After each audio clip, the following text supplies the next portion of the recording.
दुल्हन और जंगली बैल का मिलन।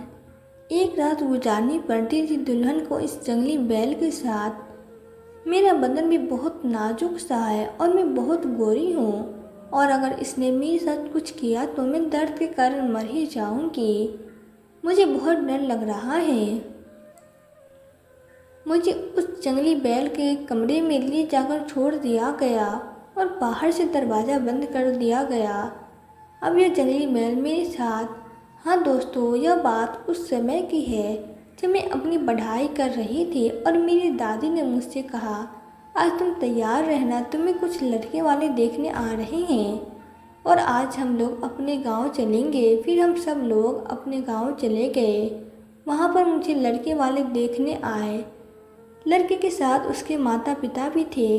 लड़के ने मुझसे अकेले में कुछ देर बात करी और मेरा नंबर भी लिया। मुझे भी लड़का पसंद था और लड़के वालों ने भी मैं पसंद थी, क्योंकि मैं हूँ ही इतनी खूबसूरत। मुझे जो भी देखता वो दीवाना हो जाता है।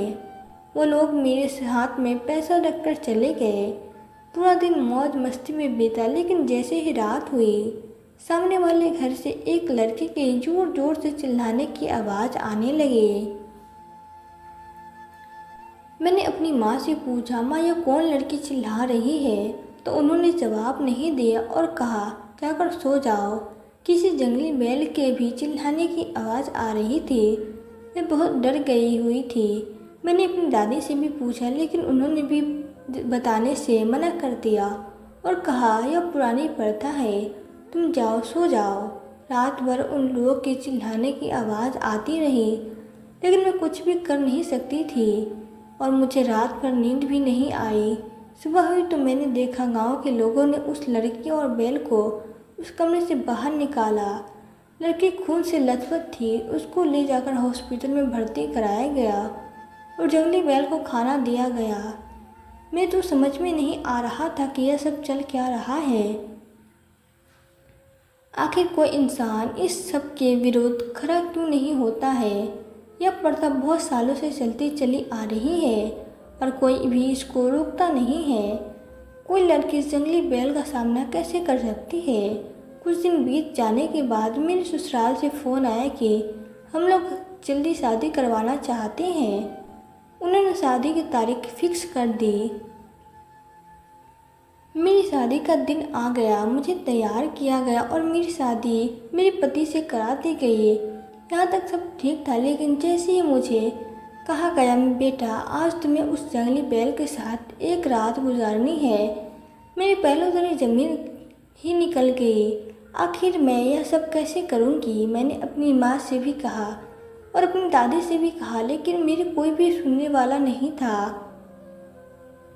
मेरी दादी ने कहा, जो लड़की ऐसे जंगली बैल के साथ एक रात नहीं गुजार सकती है, वो ज़िंदगी भर अपने ससुराल में नहीं रह पाएगी। इसलिए रो कर या हंस कर तुमको भी एक रात गुजारनी है। यह एक परीक्षा है जिसे तुमको भी पास करना है। मेरी दादी ने माँ से कहा, इसको जल्दी से तैयार करो और समय हो गया, इसको जल्दी से उस कमरे में भेजो।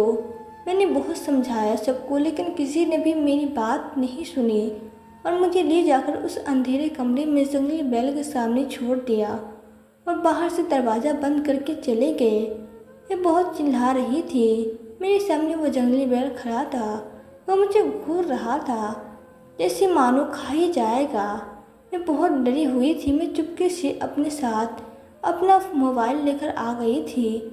मैं तुरंत ही अपने पति को मैसेज कर सारी बात बता दी और मन ही मन सोच रही थी कि पता नहीं वो आएगा भी या नहीं।